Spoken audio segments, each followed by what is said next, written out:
RSI, stochastic, MFI, CCI ఈ 4 ఇండికేటర్స్ని కలిపితే ఈ అద్భుతమైన ఇండికేటర్ వస్తుంది. ఇంకా ఇది చాలా పర్ఫెక్ట్గా పనిచేస్తుంది. ఈ ఫ్రీ ఇండికేటర్ మీ ట్రేడింగ్ వ్యూ చార్ట్లో కావాలనుకుంటే మీరు ఇక్కడ ఇండికేటర్స్ సెక్షన్లోకి వెళ్ళి మల్టీ ఆసిలేటర్ అడాప్టివ్ కెర్నల్ అని టైప్ చేయండి. ఇక్కడ వచ్చింది చూడండి. దీన్ని కోడింగ్ చేసిన వాళ్ళు ఆల్ఫా నాట్.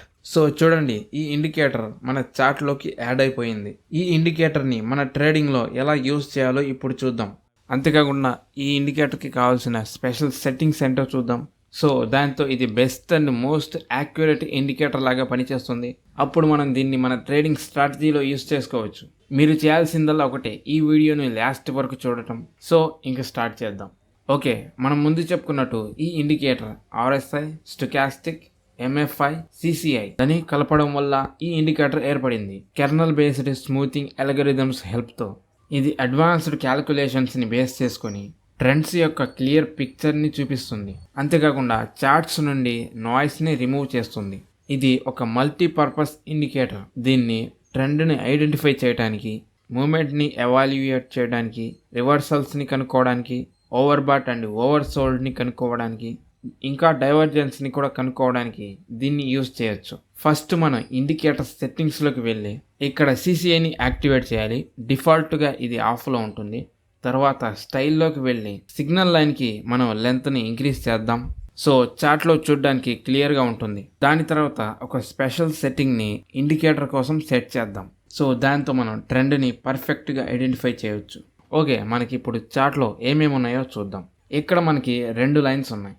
ఈ లైన్ ఫాస్ట్ సిగ్నల్ లైన్. తర్వాత ఈ లైన్ ఉంది, ఒక ఏరియా ఫామ్లో పింక్ అండ్ బ్లూ కలర్లో ఉంది. దీన్ని స్లో సిగ్నల్ లైన్ అంటారు. ఫాస్ట్ లైన్ అనేది ప్రైస్ యాక్షన్కి బాగా రెస్పాన్స్ అవుతుంది. అందుకే ఇది చాలా ఫాస్ట్గా మూవ్ అవుతూ ఉంటుంది. కానీ ఈ ఏరియా ఫామ్లో ఉన్న లైన్ చాలా స్మూత్గా ప్రైస్ యాక్షన్కి చాలా తక్కువగా రెస్పాన్స్ అవుతూ ఉంటుంది. అందుకే ఇది స్లోగా మూవ్ అవుతూ ఉంటుంది. ఫర్ ఎగ్జాంపుల్ ఇక్కడ చూడండి, ఫాస్ట్ లైన్ ఈ పాయింట్ దగ్గర సెంటర్ లైన్ని పై వైపు క్రాస్ చేసింది. ఈ క్యాండిల్ దగ్గర క్రాస్ అయింది. బట్ స్లో లైన్ అనేది ఈ పాయింట్ దగ్గర సెంటర్ లైన్కి పైన క్లోజ్ అయింది. ఇక్కడ ఈ క్యాండిల్ క్లోజింగ్ దగ్గర. సో ఈ రెండిటికి చాలా టైం గ్యాప్ ఉంది చూడండి.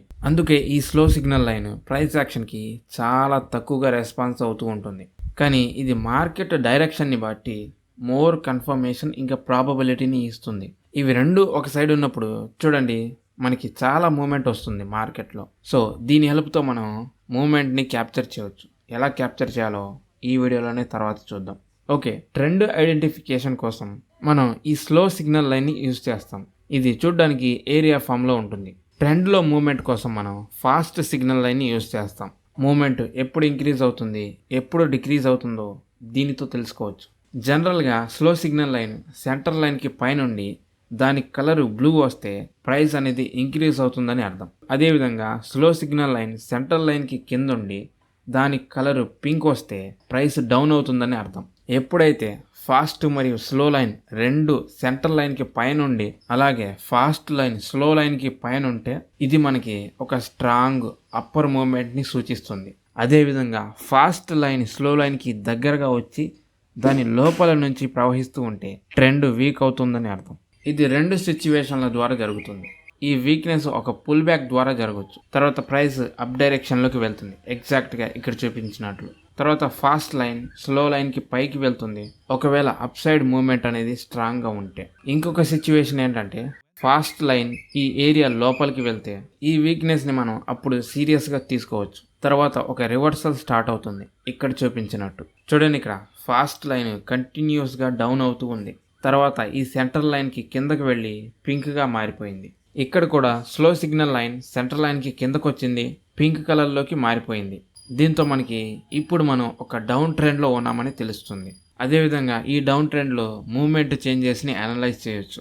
ఎప్పుడైతే ఫాస్ట్ లైన్ ఏరియా లోపలికి వెళ్తుందో అప్పుడు డౌన్ సైడ్ మూవ్మెంట్లో వీక్నెస్ వచ్చిందని అర్థం. అది పుల్ బ్యాక్ వల్ల కావచ్చు, ఎగ్జాక్ట్గా ఇక్కడ చూపించినట్టు. లేదా దీనికంటే సీరియస్ వీక్నెస్ అయి అప్ ట్రెండ్లోకి మారిపోవచ్చు.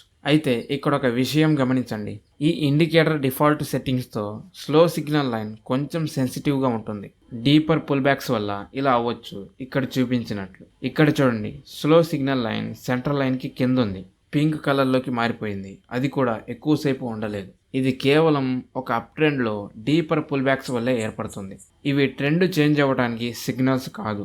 లాంగ్ టర్మ్ పర్స్పెక్టివ్లో ట్రెండ్ ఐడెంటిఫికేషన్ కోసం ఈ ఇండికేటర్ని యూజ్ చేయాలి అనుకుంటే మనం సెట్టింగ్స్ని చేంజ్ చేయాలి. అప్పుడు లైన్స్ స్మూత్గా ఉండి పెద్ద పెద్ద స్వింగ్స్కి అంత పెద్దగా రెస్పాన్స్ అవ్వవు. సో అయితే ఇండికేటర్ సెట్టింగ్స్లోకి వెళ్దాం. ఇక్కడ మనం వీటికి ఎక్స్ట్రీమ్ వాల్యూస్ ఇద్దాం. ఆర్ఎస్ఐ లెంత్ మనం 200లో సెట్ చేద్దాం. స్టొకాస్టిక్ లెంత్ 200 సెట్ చేద్దాం. ఇక్కడ ఎంఎఫ్ఐ కూడా 200 పెడదాం. అండ్ ఫైనల్గా సిసిఐ లెంత్ కూడా 200 పెడదాం. ఓకే, అయితే ఇప్పుడు చూడండి, ఈ ఇండికేటర్ మార్కెట్ ట్రెండ్స్ని పర్ఫెక్ట్గా చూపిస్తుంది. చూడండి, ఇప్పుడు పెద్ద పెద్ద స్వింగ్స్ వల్ల మనకి ఇక్కడ చేంజ్ ఏమీ కనిపించట్లేదు. మార్కెట్ అప్ ట్రెండ్లో ఉంటే ఇండికేటర్ సెంట్రల్ లైన్కి పైన ఉంటుంది, ఇంకా బ్లూ కలర్లో ఉంటుంది. మార్కెట్ డౌన్ ట్రెండ్లో ఉంటే ఇండికేటర్ సెంట్రల్ లైన్కి కింద ఉంటుంది, ఇంకా పింక్ కలర్లో ఉంటుంది. ఓన్లీ ఒక సిచ్యువేషన్లో మాత్రమే ఇండికేటర్లో ఇలా రిపీటెడ్గా చేంజెస్ కనిపిస్తూ ఉంటాయి. ఎప్పుడైతే మార్కెట్ ఇలా సైడ్ వేస్లో ఉంటుందో ఈ ఇండికేటర్ మనకి మిస్లీడింగ్ సిగ్నల్స్ ఇస్తూ ఉంటుంది. ఎందుకంటే ఇది ట్రెండ్ ఫాలోయింగ్ ఇండికేటర్ కాబట్టి ఇలాంటి సిచ్యువేషన్లో ఇది పనిచేయదు. మార్కెట్ ట్రెండింగ్లో లేనప్పుడు ఈ ఇండికేటర్ పనిచేయదు. అప్పుడు మనం ఇంకొక ఇండికేటర్ని యూజ్ చేయాలి. అదే ఏడిఎక్స్, యావరేజ్ డైరెక్షనల్ ఇండెక్స్. ఇది మనకి మార్కెట్ ఎప్పుడు ట్రెండ్లో ఉండదో చూపిస్తుంది. ఈ ఏడిఎక్స్ లైన్ 20 కంటే బిలో ఉంటే అప్పుడు మార్కెట్ ట్రెండింగ్లో లేదనమాట. అంతేకాకుండా ఈ ఏడిఎక్స్ మనకి ఎస్టాబ్లిష్డ్ ట్రెండ్లో కూడా హెల్ప్ చేస్తుంది. అదే ప్రైస్ ఒక ఫ్లాట్ లెవెల్లో మూవ్ అవుతున్నప్పుడు. సో ఇది మనకి ప్రైస్ ట్రెండింగ్లో లేనప్పుడు ఫ్లాట్గా మూవ్ అవుతున్నప్పుడు మనకి గైడ్ చేస్తుంది. అప్పుడు మనం ఫాల్స్ సిగ్నల్స్ని అవాయిడ్ చేయవచ్చు. అంతేకాకుండా ఈ ఏడిఎక్స్ ఇండికేటర్ మీద పూర్తిగా ఆధారపడకుండా దీనికంటే మోస్ట్ ఎఫెక్టివ్ వే ఏంటంటే ప్రైస్ యాక్షన్ అనాలిసిస్. ఇది కూడా మనకి నాన్ ట్రెండింగ్ మార్కెట్స్ని ఫైండ్ చేయడంలో హెల్ప్ చేస్తుంది. ఓకే, ఏడిఎక్స్ని క్లోజ్ చేసి ఈ ఇండికేటర్ విషయానికి వద్దాం.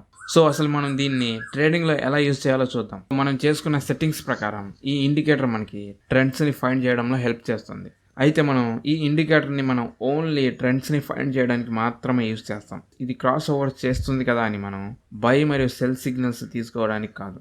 ఇంకొక ఇండికేటర్స్ని యూజ్ చేసో లేదా ప్రైస్ యాక్షన్ కాన్సెప్ట్స్ని బేస్ చేసుకోనో మనం ట్రేడింగ్ ఆపర్చునిటీస్ కోసం చూస్తూ ఉంటాం. ఇంతకుముందు చెప్పుకున్నట్లుగానే ఈ సెంట్రల్ లైన్కి పైన ఉంటే ఈ ఇండికేటర్ బ్లూగా మారిపోతే మార్కెట్ అప్ ట్రెండ్లో ఉందని అర్థం. మనం అప్పుడు లాంగ్ పొజిషన్ ఆపర్చునిటీస్ కోసం చూస్తూ ఉండాలి.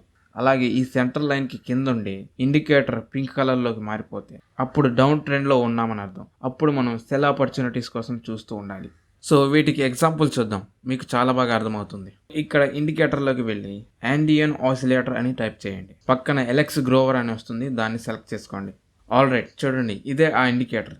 దీన్ని బట్టి మనం ట్రెండింగ్లో ఉన్న మార్కెట్లో ట్రేడింగ్ ఆపర్చునిటీస్ కోసం చూస్తూ ఉంటాం. చూడండి, ఇక్కడ ఈ ఇండికేటర్ సెంట్రల్ లైన్కి పైన ఉంది, బ్లూ కలర్లోకి మారిపోయింది. అప్పుడు మార్కెట్ అప్ ట్రెండ్లో ఉంది కాబట్టి బయింగ్ ఆపర్చునిటీస్ కోసం వెయిట్ చేస్తూ ఉండాలి. కింద యాండియన్ ఆసిలేటర్లో చూడండి, ఈ గ్రీన్ లైన్ పైన రెడ్ లైన్ని పై డైరెక్షన్లో క్రాస్ చేసింది అండ్ అంతేకాకుండా ఆరెంజ్ లైన్ని కూడా క్రాస్ చేసింది. సో అప్పుడు ఇది ఒక కన్ఫర్మ్ బై సిగ్నల్ అవుతుంది. మనం ఇక్కడ ఈ క్యాండిల్ దగ్గర ఎంటర్ అవుతాం. ఎంటర్ అయితే అప్పుడు చూడండి మార్కెట్ ఎంత పైకి వెళ్ళిందో. మళ్ళీ ఇక్కడ ఇంకొక లాంగ్ పొజిషన్ సిగ్నల్ వచ్చింది. ఈ గ్రీన్ లైన్ రెడ్ లైన్ని పై డైరెక్షన్లో క్రాస్ చేసింది, అంతేకాకుండా ఆరెంజ్ లైన్ని కూడా క్రాస్ చేసింది. అప్పుడు ఇదొక వ్యాలిడ్ లాంగ్ పొజిషన్ ఆపర్చునిటీ అవుతుంది. ఇక్కడ ఈ క్యాండిల్ దగ్గర మనం లాంగ్ పొజిషన్ తీసుకుంటే చూడండి మార్కెట్ పైకి వెళ్ళింది. ఓకే, చూడండి, ఇక్కడ ఇండికేటర్ ఇంకా బ్లూ కలర్లోనే ఉంది, అంటే మార్కెట్ ఇంకా అప్ ట్రెండ్లోనే ఉందని అర్థం. ఇక్కడ మనకి ఇంకొక లాంగ్ పొజిషన్ సిగ్నల్ దొరికింది. గ్రీన్ లైన్ రెడ్ లైన్ని క్రాస్ చేసింది, అదేవిధంగా ఆరెంజ్ లైన్ని కూడా క్రాస్ చేసింది. సో ఇక్కడ ఒక బై సిగ్నల్ కన్ఫర్మ్ అయింది. ఈ క్యాండిల్ దగ్గర మనం ఎంటర్ అయితే సో చూడండి ఇది కూడా ఒక ప్రాఫిటబుల్ ట్రేడ్ అయింది. ఇక్కడ ఇంకొక సిగ్నల్ ఉంది, మనం ఈ పాయింట్ దగ్గర ఎంటర్ అయితే ఇది కూడా ఇంకొక ప్రాఫిటబుల్ సిగ్నల్ అయింది. అదేవిధంగా ఇక్కడ ఇంకొక కన్ఫర్మేషన్ సిగ్నల్ వచ్చింది. గ్రీన్ లైన్ మళ్ళీ రెడ్ లైన్ని క్రాస్ చేసింది, అదేవిధంగా ఆరెంజ్ లైన్ని కూడా క్రాస్ చేసింది. సో అప్పుడు ఇది కూడా ఒక ప్రాఫిటబుల్ సిగ్నల్ అయింది. ఇలాగా ఈ ఇండికేటర్ సహాయంతో మనకి చాలా రకాల సిగ్నల్స్ దొరుకుతూ ఉంటాయి. అయితే సెల్ సిగ్నల్స్ కోసం ఎగ్జాంపుల్స్ చూద్దాం రండి. ఇండికేటర్ సెంట్రల్ లైన్కి కింద ఉండి పింక్ కలర్లోకి మారిపోతే అప్పుడు మార్కెట్ డౌన్ ట్రెండ్లో ఉందని అర్థం. మనం అప్పుడు షార్ట్ పొజిషన్ ఆపర్చునిటీస్ కోసం చూస్తూ ఉండాలి. సో ఇక్కడ చూసుకుంటే ఈ రెడ్ లైన్ గ్రీన్ లైన్ని పై డైరెక్షన్లో క్రాస్ చేసింది అండ్ అంతేకాకుండా ఆరెంజ్ లైన్ని కూడా క్రాస్ చేసింది. అప్పుడు మనకి ఇక్కడ ఒక కన్ఫర్మ్ సెల్ సిగ్నల్ దొరికింది. ఇక్కడ మనం ఈ క్యాండిల్ దగ్గర ఎంటర్ అయితే చూడండి, ఇది ఒక ప్రాఫిటబుల్ సెల్ సిగ్నల్ దొరికింది. అదేవిధంగా మనకి ఇక్కడ ఇంకొక సెల్ సిగ్నల్ దొరికింది చూడండి. ఈ రెడ్ లైన్ గ్రీన్ లైన్ని పై డైరెక్షన్లో కట్ చేసింది, అంతేకాకుండా ఆరెంజ్ లైన్ని కూడా కట్ చేసింది. సో ఇక్కడ ఈ పాయింట్ దగ్గర మనం షార్ట్ పొజిషన్ తీసుకుంటే చూడండి, ఇది కూడా ఇంకొక ప్రాఫిటబుల్ ట్రేడ్ అయింది.